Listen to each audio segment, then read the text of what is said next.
This video is sponsored by Town of Massena, Lewis County Chamber of Commerce, Brookfield Renewable, and the Ranger School in Wanakena, New York. From birders to anglers, athletes to historians, Murphy's Point Provincial Park near Ottawa, Ontario, has something for everyone. My name is Toby Kiesewalter. I am an interpretive naturalist at Murphy's Point Provincial Park, part of the Ontario Park System in Eastern Ontario. Murphy's Point is part of the Rideau system, the Rideau Waterway. So we're on Big Rideau Lake, part of the Rideau Lakes, and the central part of the Rideau Waterway. Within the park, there are 3 other lakes as well: Hog Bay, which flows into Big Rideau, Loon Lake, and Round Lake as well. And then lots of wetlands, a creek that runs through the park as well. The park is open from the second Friday in May until the Canadian Thanksgiving weekend in October for camping and day use. And then it closes for a short period of time, and then it reopens again for the cross-country ski season and for snowshoeing and hiking in the winter. That's usually mid-December until about mid-March, depending on snow conditions. So we do have facilities for all seasons, the skiing and snowshoeing in the wintertime, and of course the camping and hiking and boating, canoeing in the summer, spring, and fall. There are about 15 kilometers of hiking trails across the 3,500-acre park, showcasing its natural habitat of wetlands, forests, fields, and lakes. A segment of the Rideau Trail, a 300-kilometer-long trail that goes all the way from Kingston to Ottawa, crosses through the park.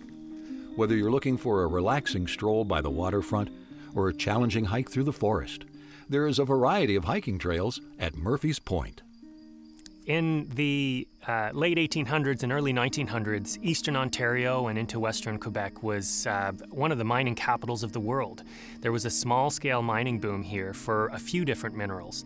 And the Silver Queen mine is one of those dozens of mines that operated at the time. The Silver Queen mine operated from 1903 to 1920 for mica, for apatite, and for feldspar. Those are the 3 principal minerals that were mined in the Silver Queen.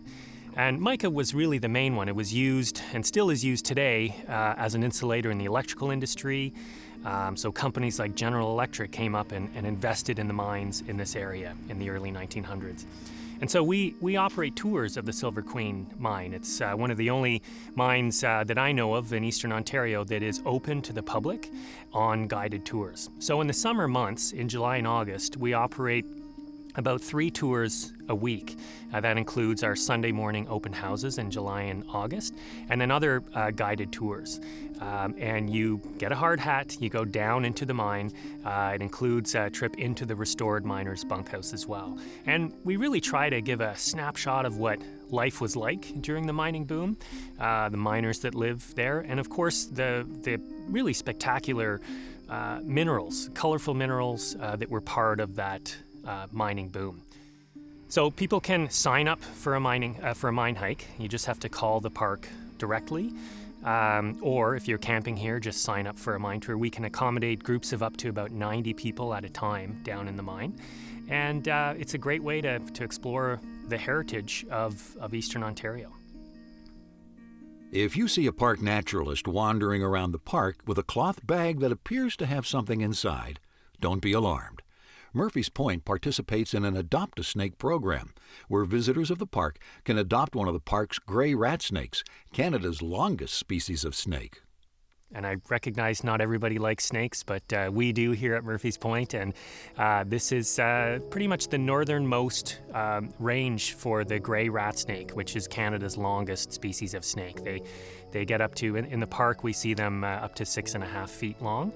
And we have an active monitoring program for rat snakes here. Because of their abundance here, we see them from time to time in the campground and at some facilities in the park, and we put little computer chips under their skin to monitor their population over the long term. And we've been doing that for 20, 30 years, and some people are really interested in this and are part of the Adopt-a-Snake program. You can adopt a gray rat snake at Murphy's Point. Patrons are encouraged to engage park guides during programs and activities for a more rich and enjoyable experience. Programs offered by the park include guided nature hikes, kids programs, prop talks, multimedia nature shows, and demonstrations. Murphy's Point lies on the unceded lands of the Algonquin people, and as part of the programs at the park, park naturalists interpret the cultural heritage and the natural heritage of the area. In 2018, we had an Algonquin birch bark canoe builder by the name of Chuck Commanda come and over the course of 14 days at our main beach build a birch bark canoe using just materials that could be found in the park. So birch, cedar, ironwood, spruce, and ash were all harvested from the park, and all of those materials went into building this birch bark canoe over 14 days. The public got to help out, staff got to help out, and in the end we had this beautiful birch bark canoe, which is now on display in our visitor center. Also gets used and gets paddled, for that matter, and people will have an opportunity from time to time to paddle in this birch bark canoe. We had an Algonquin carver carve the canoe paddles for us as well. So that's all part of what we do in the interpretive program to highlight both the cultural heritage of the area and the natural heritage. The park has over 180 campsites, ranging from car camping, tents, RVs, trailers, soft-sided deluxe shelters, to campsites accessible only by boat. Some campsites can accommodate up to 150 people.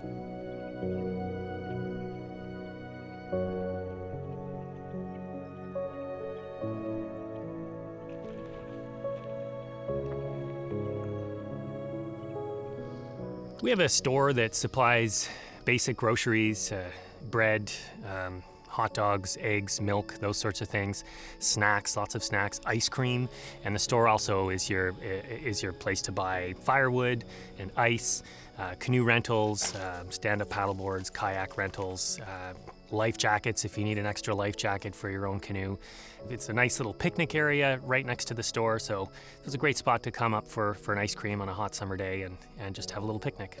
It's also located right along one of our portages, so the canoeing route through the park includes Loon Lake, Hog Bay, Big Rideau Lake. It's about a 2-hour canoe loop, and it includes 2 small portages, which are only about 100 to 150 meters in length, and one of them goes right by the park's door. So it's the easiest portage in the Ontario Park system.